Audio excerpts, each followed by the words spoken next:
Running your company's B2B LinkedIn page. Some companies leave it up to an intern because that's going to go well. Other companies just post boring vanilla ebook and webinar updates. And the funny part is, no one actually cares. The good news is we used to do that at Metadata, and we totally changed up our approach last year. And it's worked so well that we just hit 10K followers last month. So we're going to let you in on all the secrets that we've learned over the last year. Demand Gen U is officially in session. Let's do it.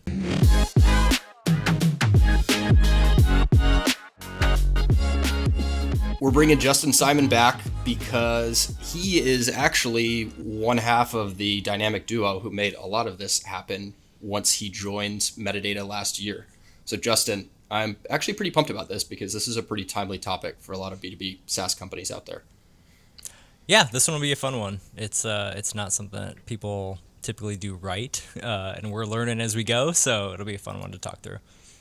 So I think before we jump into it, maybe this is a safe space, so maybe we talk a little bit about how we were running our LinkedIn page. And when I say we, I mean not you before you joined, because we were just like every other company out there. We had a 2-person marketing team with some freelancers and an intern. Meg Schreiber, if you're listening, you were an amazing intern, so this is no slight to you, but you were an intern. You were just getting started on social and you had no direction from me or Jason, so how could you be in a position to succeed? And what we were doing was we were prioritizing all the other million things that we had going on.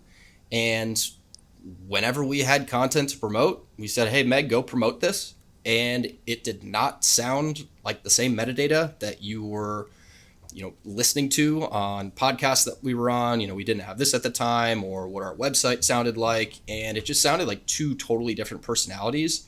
And least surprising news of all time, like, it wasn't really getting any traction. So I forget the exact follower count that we were at when you joined last year, but I want to say it was in the maybe 3,500 to 4,000-ish range. I could be way off, but that's the number. Yeah, I mean, I think it was probably between 4,000 and 5,000 when I joined in August. So, and we're marketing to marketers at the end of the day, so we knew that our audience is on LinkedIn, and we wanted to keep doing what we were doing with our own employees on social, but we also wanted to totally overhaul our own company page and make it somewhere that people actually, got excited about seeing posts from Metadata in their feeds and look forward to seeing what new things we were going to be posting. So I'll kick it over to you and you kind of tell me where you started with this. We'll talk about some of the inspiration that we had and how we Frankensteined our own strategy.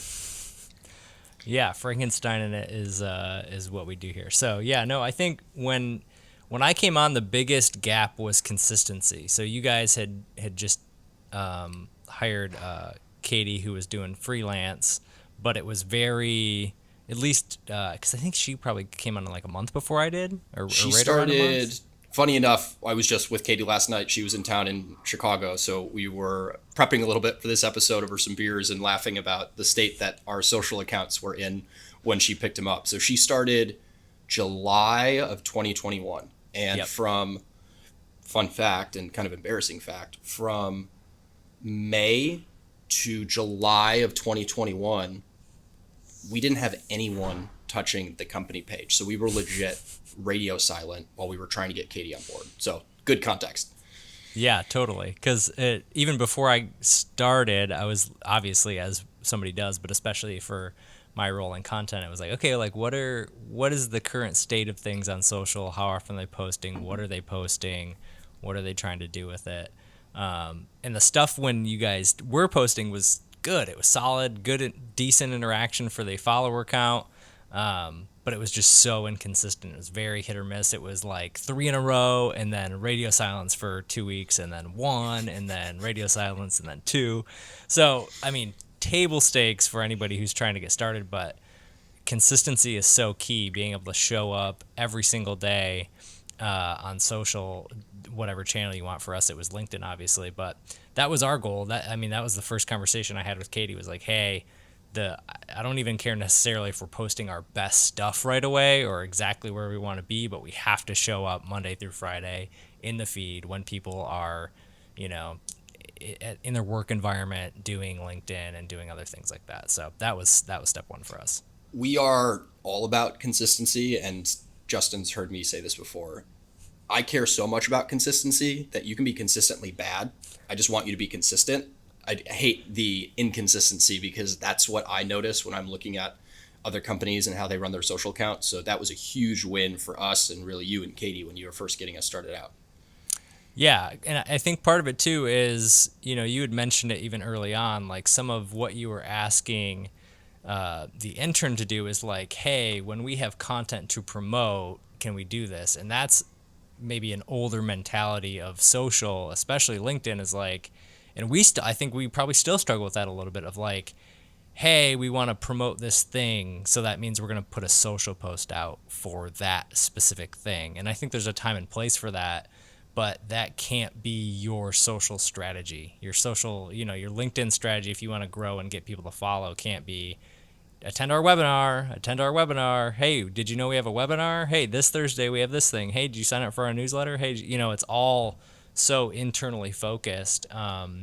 Where for us, that part of that sort of consistency is consistently helping the audience get better. And so that's what we tried to do when I took over. And that way, when you do have something to promote, we just had Emmy Awards, we have, Benchmark Report, we have other stuff like that. When you actually do have stuff you want to promote, people actually are like, oh, good, this is valuable, this is insightful, this is not just them trying to bombard me with their promotional stuff day after day.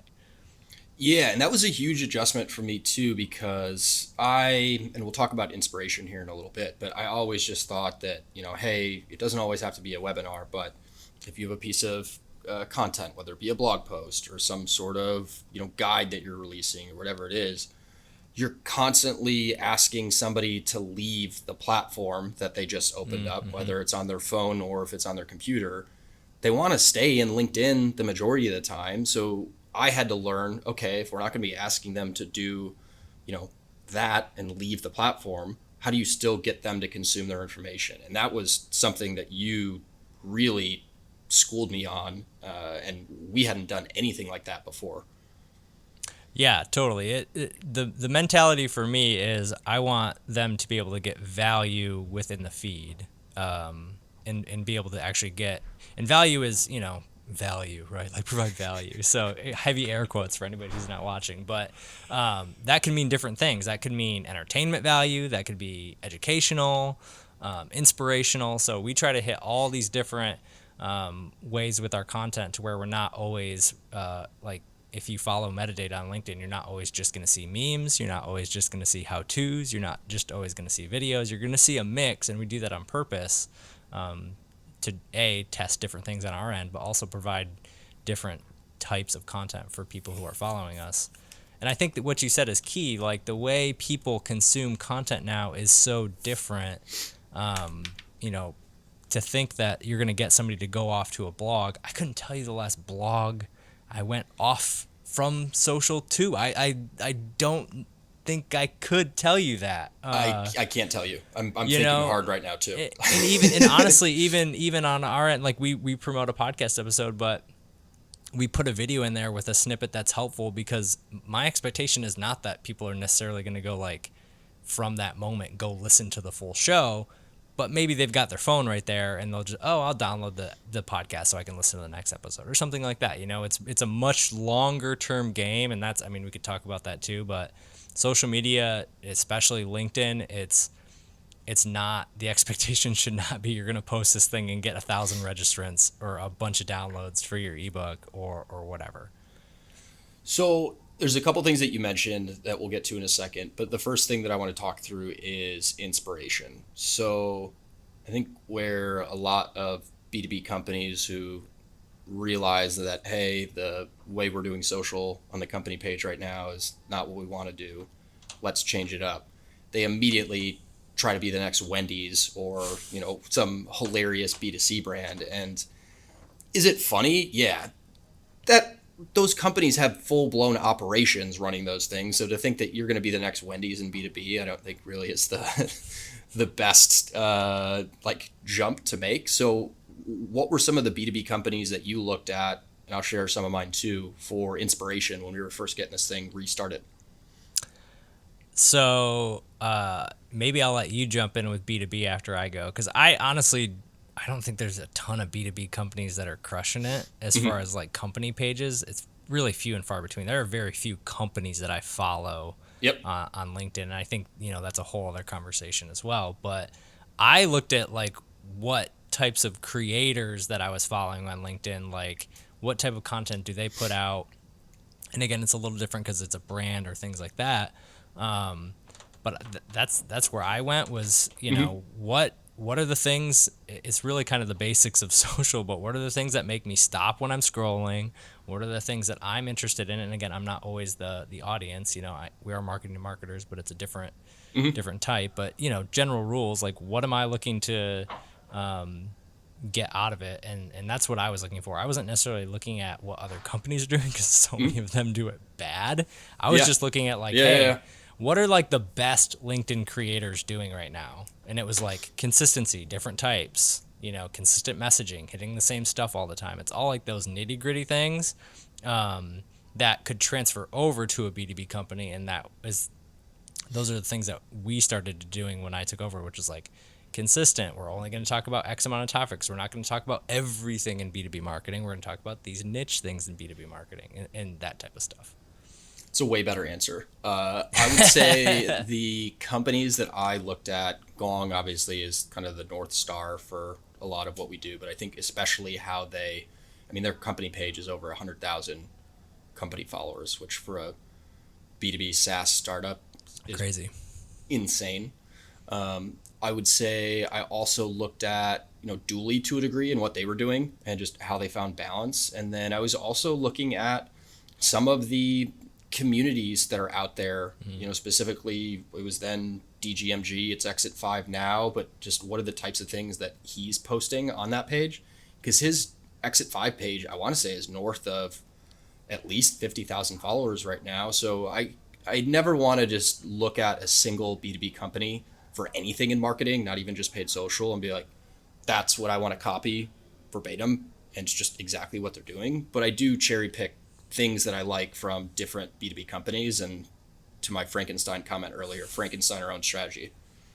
Yeah, I think you want, and with all this, you want to take the best parts of those sort of inspirations and try to make them your own. You don't ever want to verbatim try to become that company or become that brand or Nope. try to do that. I think you want to be true to who you are. So if you're a very corporate enterprise cybersecurity company and you start posting memes all day, I don't know, maybe it won't Yeah. land as well, right? Like there's a balance there, but maybe you could try one here and there and see, and maybe there's a fit there. But like, so I think you want to be true to your brand and be true to like what your personality is, and it's all of those things that we've talked about in previous episodes with positioning and messaging and all of that type of stuff in terms of who you are, and then just let that filter out into your social content too.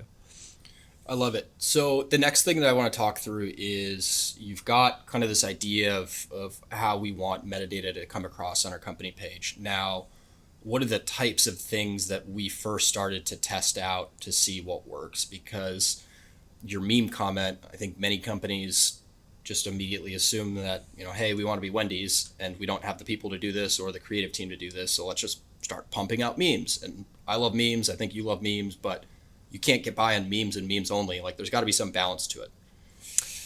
Yeah, some of it too is like the goal of even your overall strategy. So you could have one company and their goal is just purely impressions, engagement, etc. It doesn't really matter if it ties back to the brand. It doesn't really matter. Like we just want eyeballs, and so you could get more. I don't want to even use the word, but viral. Like you could get more Oh, go make it viral. Oh, Yeah. go make it viral. I've never been told that. Not here, but I swear nobody's ever said that. Yeah, just go viral. So, but you could have some, more generic content is going to get liked more. More broad based stuff is going to get liked more and more impressions. More, some simple opinions. Anybody who's been on LinkedIn or been on social kind of knows like, oh, that really generic thing. Why did that get liked so much? Well, because a lot of people can kind of get around it and tie to it. Whereas the other flip side of that and we try to balance it, is to actually be helpful to the core audience that we're trying to help. So, demand gen marketers who are trying to run better campaigns. That's a niche audience when you even compare it down to the, general B2B marketing.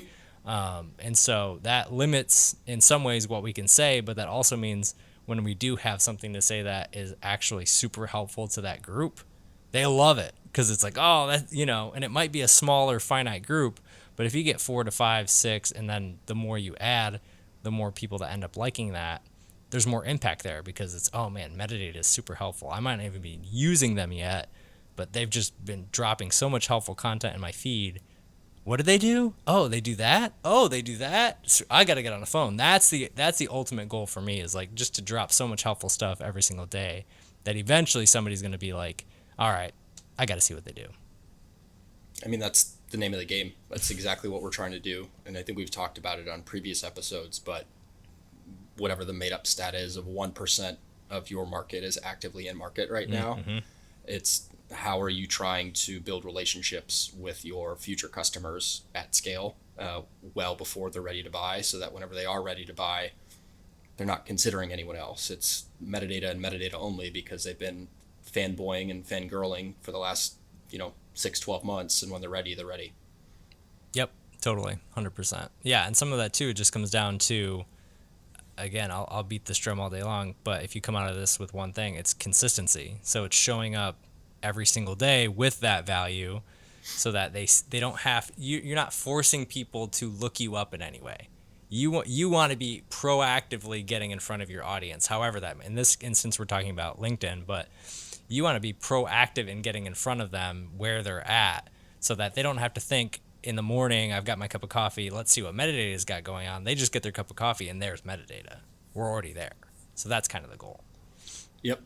So the next thing that I want to talk about is focus. And the whole point of this episode is how we grew our LinkedIn company page, to 10K followers. I think we're north of 11 now. Mm-hmm. But there was a very intentional decision that was made to prioritize the LinkedIn company page.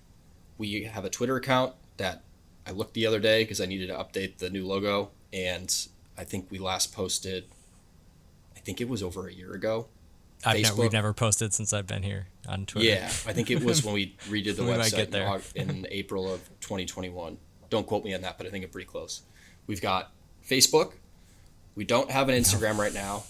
We're kicking the tires on TikTok, but I tell you and whoever's listening all of those things because you don't just have to say, hey, we want to be more active on social and then shotgun your approach on 4 or 5 different channels. Like we just picked one and focused on that. Yeah, absolutely. I mean, the last company I was at, I sort of inherited that. It was an older company, and so we had, I mean, we were on social, in 2011 when it was just kicking off, and the idea back then was like, hey, you have to have a Twitter account and a Facebook account for every product you sell. It's just that type of thing. And we had so many of these accounts. That sounds like a disaster to maintain. Oh, it was a nightmare. Yeah, you can see it doesn't scale well, especially that's I mean, that, to tie it even back, but like that's the thing with social too, is like the reason why we picked LinkedIn was we already had a decent following there, so we had close to 5,000 people, which isn't massive in the grand scheme, but it's also not nothing either. So like we had that. You and Jason were already active on LinkedIn and had a pretty decent following there, so it was a good tie-in. But then it came down to, it was me and Katie. We're 2 people. With Katie's freelancing for us. We're not full time, on her bucket, and I am, have about 30 things I'm doing outside of social. So it's like I can't in any way possible think I'm gonna like set myself up to say, hey, yeah, we can do Twitter awesome, and we can do TikTok, and we can do LinkedIn, and we can do this, and do it well. So for smaller companies, for one person shops, kind of content shops like we are with freelance help, I don't think there's any, I mean, the 2 right now, and it's LinkedIn and it's TikTok, and that's why we say we're looking at, I think Twitter has value too, but just in terms of organic reach, I don't think you can really beat those two channels right now. And that was the goal for me, was to try to tap into the places where it actually made sense. I mean, there were times where, you would post on Facebook because you were not here, but like you were supposed to post on Facebook. Like, well, we might as well. We have the account. We have to look active. So And many it's people like, think that way and still do. You don't have to do that. absolutely, yeah. I'm not Because yelling at you. I just I'm fired up. stop yelling at me, Mark. No, but seriously, like, maybe we can yell a little bit if this is you. You got to stop doing that, because it's just look at the stats, and that's what I'd say for anybody who's trying to like turn the ship, because I've had to turn the ship before. Data is a good start, and then you got to tell a story. So it's like, think about all the time we're spending to post on these. Look at the return on investment. I have X amount of people. Maybe we hired this intern to work on this. We posted on Facebook. It gets 2 likes, and they're both from people who work at the company. It's not getting any reach. You know what I mean? So it's like, if we took those dollars effort, what's our return that we could do on literally anything else? Yeah. Yes. Yeah. And I've worked at those companies too, where like one of the likes is your sister and the other like is your mom. Like, No shame, but yeah. Thanks, mom and sister. So I think the other big thing that I want to talk through here, and we can probably talk about this for a while, is how like the shelf life, or what I thought shelf life of new content was for us on our LinkedIn page. You publish something, whether it's a blog or guide or whatever, and you have a post or two, and that's it. You completely opened up my eyes and changed my world with your content repurposing and really the distro doc. So for everybody who's not familiar with these, distro doc, and maybe we should give out a template, I think that might be helpful. Yeah. Walk us through that, because that has been a game changer for how we repurposed all of our content and really got to that 10K follower number. Yeah, the distro docs. So for people who, I'll give a brief update on or sort of description on what those are, and then I'll kind of talk about how I implemented those when I got to Metadata. So these essentially, they're boring in a lot of ways. It's just a Word document with like a few posts listed out. That's all it is you're just batching your content off of a post. But the way I like to think about it is, your goal with this distribution doc is to say, take a blog post or take an ebook or take a report or take a podcast, and say, how many different angles, topics, ideas, things can I essentially steal out of here and copy and paste it into this other document, and then format that for social. Could be a one-liner, could be other things. How, in this case we're talking about LinkedIn, so that might be different, but same exact thing could get put on like Twitter or anything else. You're just taking the ideas out of here and trying to put them in there. And so that's what I did when I started at Metadata. We didn't have like a whole bunch of content that we were putting out on social, so we had to start somewhere. And so what I did was I took all of, I don't know, top 10, maybe top 5, 10 blog posts that we had. And my goal was to try to get anywhere from 5 to 10 social posts out of each of those. So if I got 10 out of 5, you're talking 50 posts. If I got 5 out of 10 blog posts, you're still talking 50. So I got 50 posts, and now we just do simple math. You're posting 5 days a week. Now you have 10 weeks worth of content.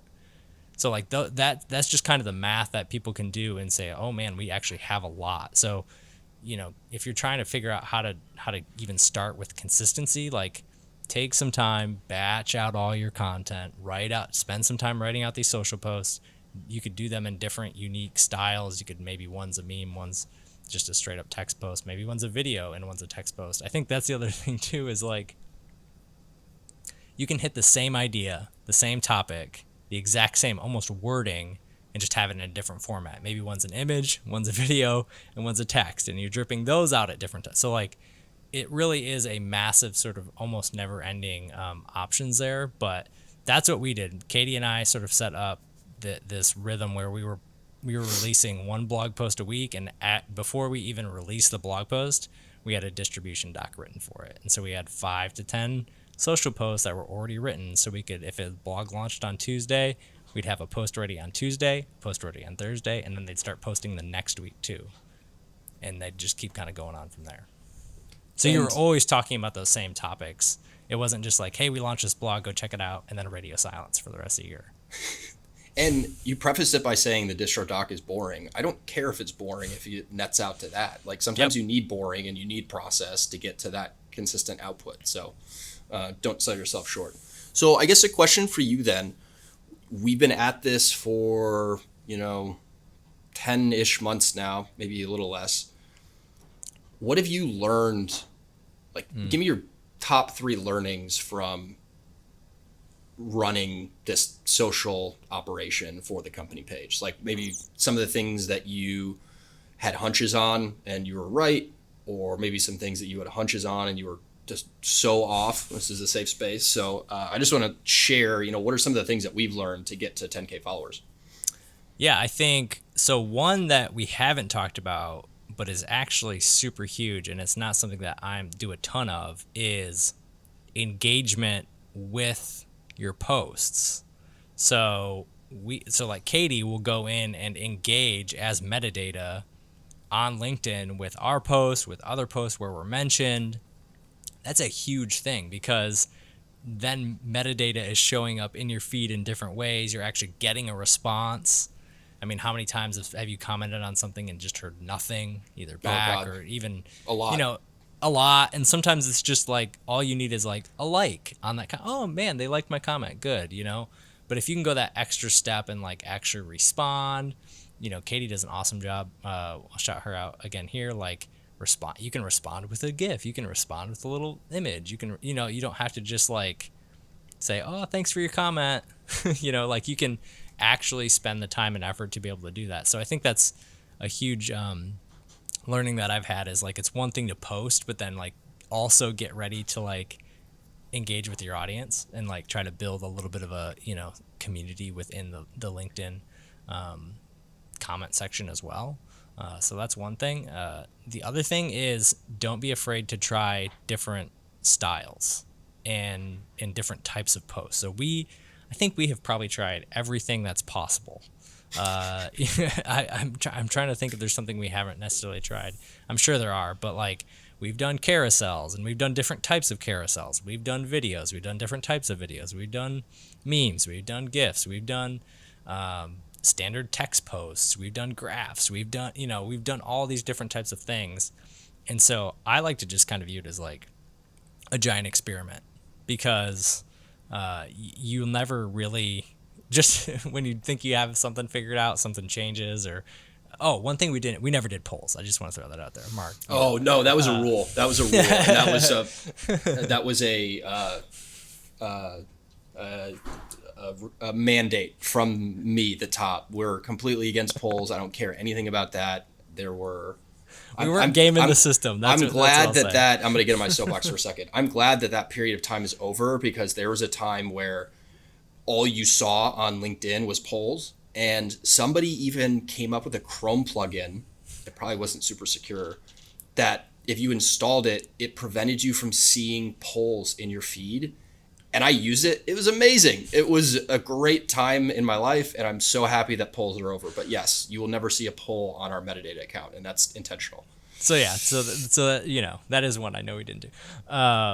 But you use your company LinkedIn page. Like nobody has this thing 100% figured out. There are the gongs who have really crushed it, but also LinkedIn is at a different place too. So like your expectation, it's changing. It's still there's value there for organic reach and things like that. It's not where it was 2 years ago in terms of that growth.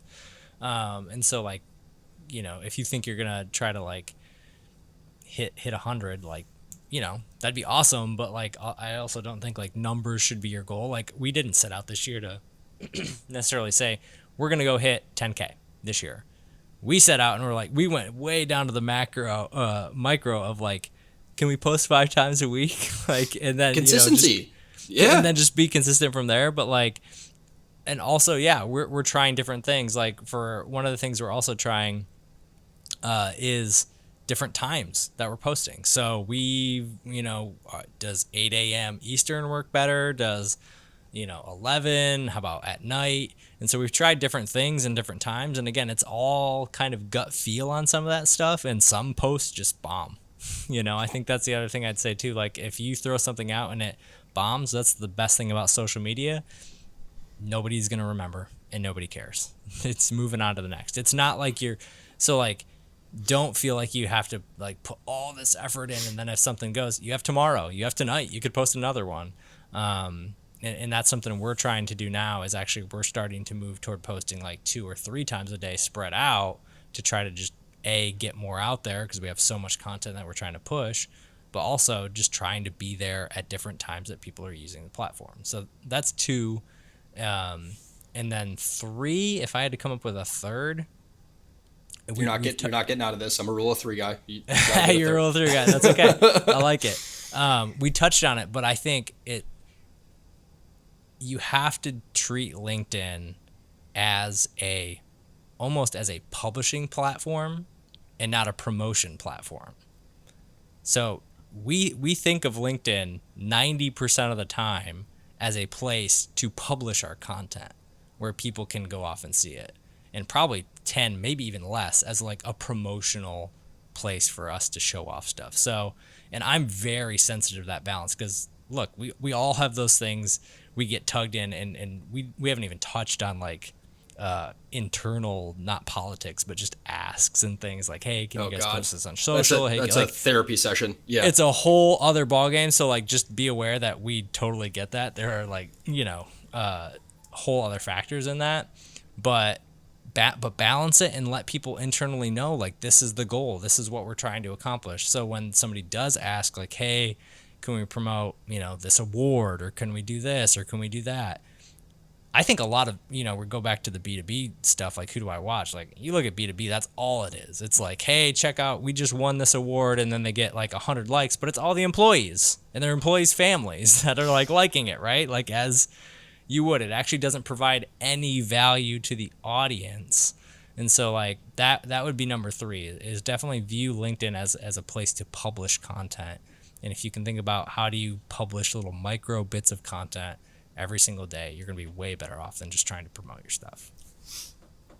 The way that you described it, I just thought of, it's like your fridge in the house that you were growing up as a kid. It was just all the best like braggadocious things that you accomplished at school or whatever it was. And you were only talking about like, that was all that was on your fridge. I think there are too many companies right now that's what their LinkedIn company page looks like because it's perfect example. Yesterday, we just got that top workplaces award.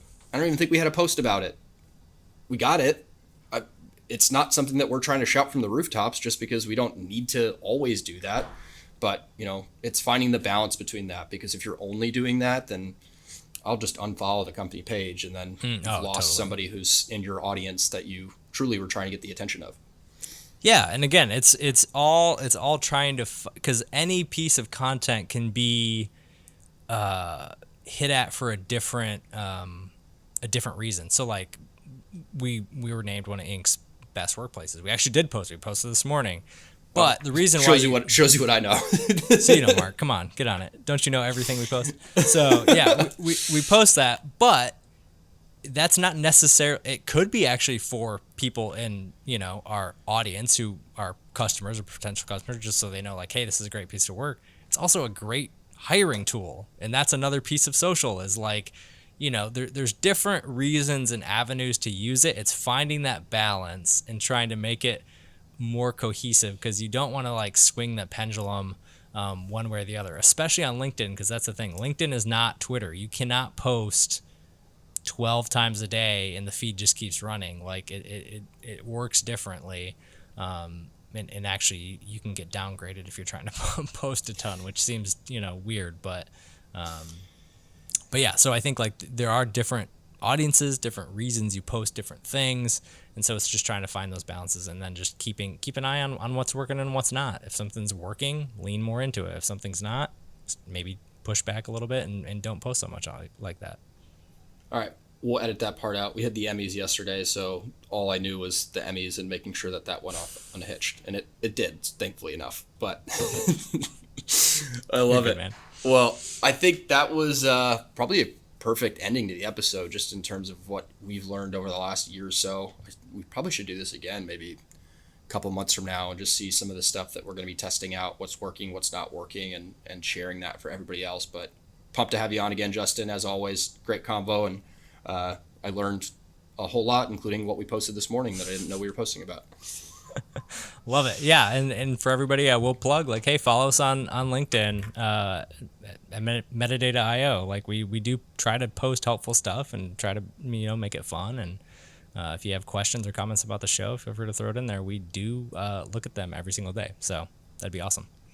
I'm actually about to look at them right now. So we have multiple sets of eyes on it. So make sure to subscribe to Demand Gen U. We'll see you next week, as always, and keep sending new topics on LinkedIn. We appreciate it.